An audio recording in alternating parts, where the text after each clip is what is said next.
Ce qui va faire de ton projet une réalité, c'est pour que ton projet arrive, pour que ton projet soit ta réalité, eh bien, voici ce que ça prend.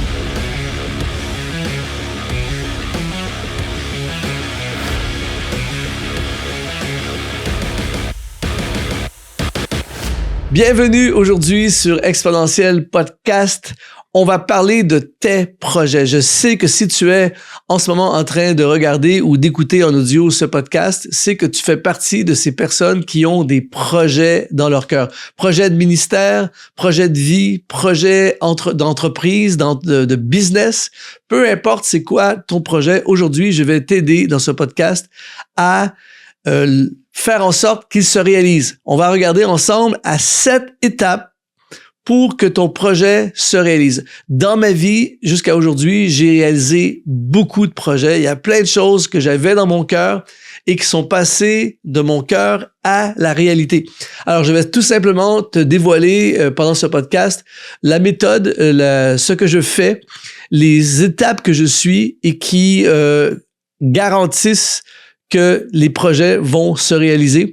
Je veux tellement investir en toi aujourd'hui que je veux te donner, avant même d'entrer dans le dévoilement de ces 7 étapes, je veux te donner aussi un accès à une formation qui a été beaucoup suivie, une formation qui est 100% gratuite, qui s'appelle « Portes ouvertes ou fermées, comprendre ce que Dieu fait dans ta vie ». Il y a des portes qui s'ouvrent, il y a des portes qui se ferment. Et c'est très important d'ailleurs à comprendre dans la réalisation de nos projets. Qu'est-ce que Dieu est en train de nous dire quand les portes s'ouvrent et quand les portes se ferment? Alors, si tu veux rejoindre ce programme gratuit, tu vas, si tu es sur YouTube, c'est le premier lien qui apparaît dans la description de cette vidéo. Si tu es en audio podcast, eh bien, dans la description de ton podcast, je vais mettre également le lien pour que tu puisses rejoindre cette formation gratuite. Alors, je lis tous les commentaires comme je le fais à chaque fois, je le dis à chaque fois. À partir de maintenant, tu peux écrire dans les commentaires. J'aime tellement lire les commentaires des exponentialistes qui sont représentés un peu partout dans le monde. Et tu peux écrire quelque chose du genre mes projets vont se réaliser grâce à Dieu. Dieu va m'aider. Je déclare que mon projet va devenir réalité. Alors aujourd'hui, 7 étapes. Ensemble, on va découvrir ces étapes-là. Et je peux t'assurer, mon ami, que si tu prends le temps de bien prendre en note les 7 étapes et que tu suis ces étapes, eh bien, prépare-toi, ton projet va se réaliser. Première étape, clarifie ta vision. Je suis toujours étonné lorsque je parle avec des gens qui viennent me voir dans les conférences, dans les églises, un peu partout où je vais, des gens que je rencontre en coaching privé, des gens que je côtoie, tout ça. Lorsqu'ils me parlent de leur projet, souvent je leur demande, OK, c'est quoi ton projet exactement? Et là, tout à coup, souvent les gens sont un peu démunis, ils savent pas trop, ils sont pas capables de définir clairement c'est quoi qu'ils veulent accomplir, c'est quoi qu'ils veulent réaliser.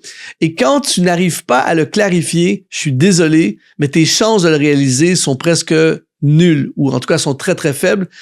Et donc, ta priorité, la première chose que tu dois faire si tu veux que ton projet se réalise, eh bien, tu dois avoir une vision claire et précise de qu'est-ce que tu veux accomplir. Tu dois écrire ton idée, écrire tes idées. Moi, à chaque fois que je commence à avoir un projet, je vais toujours m'asseoir et je vais écrire mon plan. J'écris, voici ce que j'envisage. J'aimerais faire telle chose. Et avec ça, et souvent, je vais faire vraiment un programme détaillé. Ça ne veut pas dire que c'est exactement ça qui va arriver par la suite, mais j'ai une idée claire et précise de ce que je veux réaliser. Je te donne un exemple. Lorsque on a vraiment eu à cœur de lancer Exponentiel, la plateforme Exponentiel, je ne savais pas tout en détail, mais ce qui était clair pour moi, je m'étais dit, je veux faire des vidéos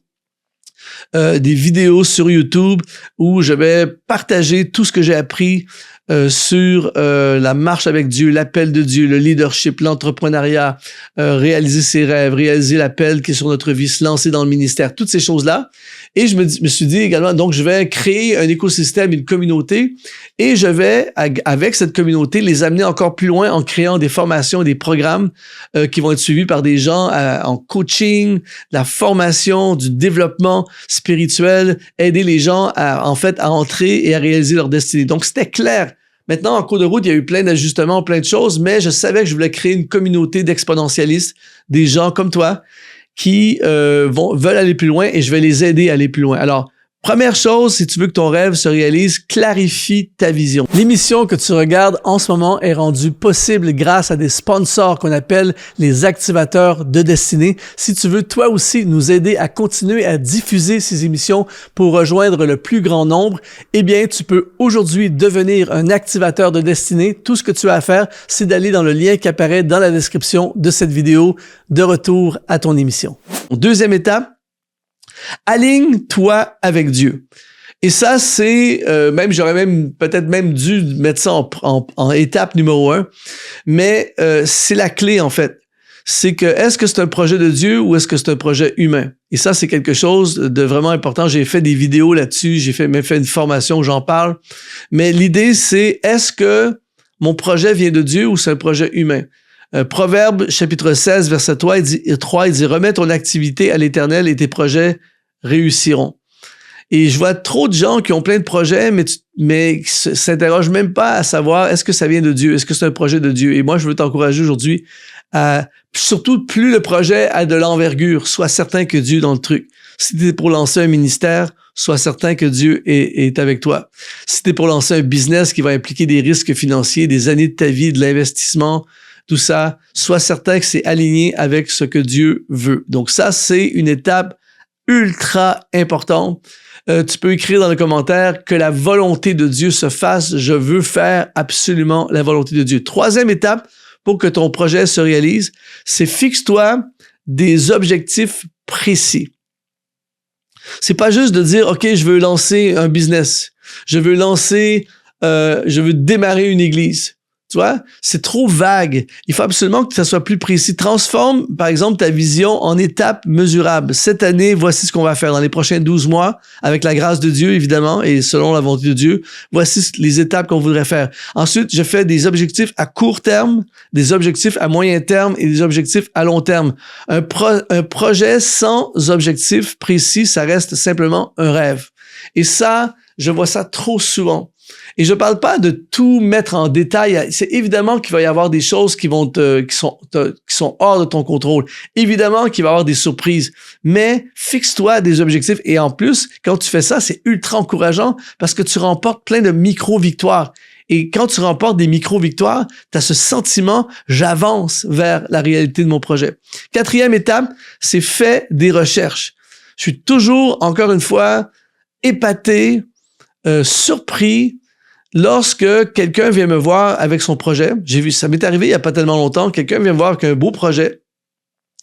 Et là, moi qui n'ai même pas spécialiste dans le sujet de la personne, j'appelle ça des questions qui tuent. Je commence à lui poser des questions à la personne. OK, est-ce que tu as pensé à ça? Qu'est-ce que tu vas faire par rapport à ça? C'est quoi le marché? C'est quel genre de marché?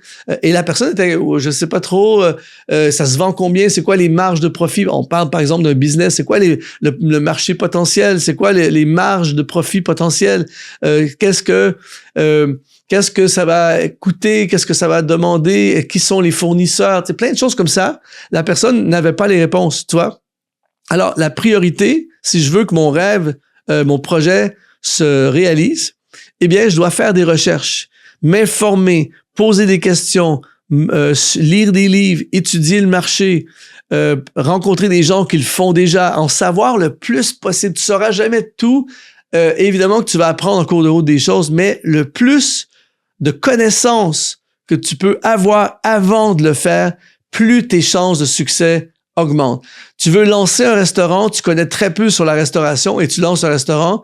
À côté, il y a un autre gars qui lance un restaurant, mais ça fait des 2, 3, 5 ans qui étudie le sujet, qui connaît les marges de profit, qui connaît le marché, qui connaît les compétiteurs, qui connaît la compétition, qui connaît les prix, qui sait où s'approvisionner, qui sait comment embaucher des gens, tout ça. Je suis désolé, mais moi, je mise sur lui beaucoup plus que sur celui qui a une bonne idée, mais qui connaît absolument rien sur le dossier. Alors, ce qui est fascinant, c'est que récemment, par exemple, j'étais avec une personne, j'étais en train de conseiller une personne, justement, qui voulait se lancer dans un projet de business. Et je connaissais absolument rien dans le domaine de la personne. Et j'ai juste pris ChatGPT et j'ai posé comme 10 questions sur le sujet concernant ce projet de business. Et après 15 minutes, je savais plein de choses déjà que 15 minutes avant, j'avais aucune idée sur le sujet en question. Je connaissais zéro ou à peine sur ce marché. Juste 15 minutes de questions à ChatGPT et j'avais déjà une bonne idée de plein de trucs, tu vois. Et donc ça, c'est 15 minutes.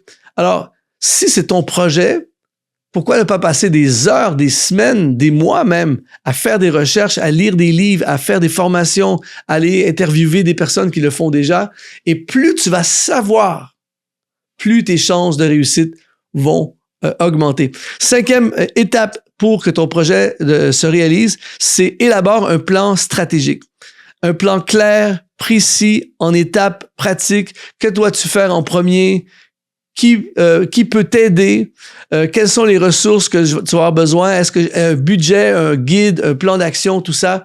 T'as la connaissance maintenant, tu fais un plan précis et je peux t'assurer qu'à chaque fois, à chaque étape que je te donne aujourd'hui, à chaque étape, tu augmentes tes chances de réussite. 6e étape, construis une équipe ou un réseau. Une des choses qui m'inspire beaucoup de Jésus, en fait, il y a 1 million de choses qui m'inspirent de Jésus. Jésus est l'ultime inspiration. Mais une des choses qui m'inspire quand il commence son projet, on va appeler ça un projet, c'est beaucoup plus qu'un projet, mais on va dire quand il commence son projet de sauver l'humanité. Et qu'est-ce qu'il fait, Jésus? Il fait sa déclaration dans Luc chapitre 4. Il sort d'un jeûne de 40 jours. Voici ma mission. L'Esprit du Seigneur est sur moi parce qu'il m'a oint pour tac, tac, tac, tac. Et qu'est-ce qu'il va faire? Il recrute tout de suite une équipe.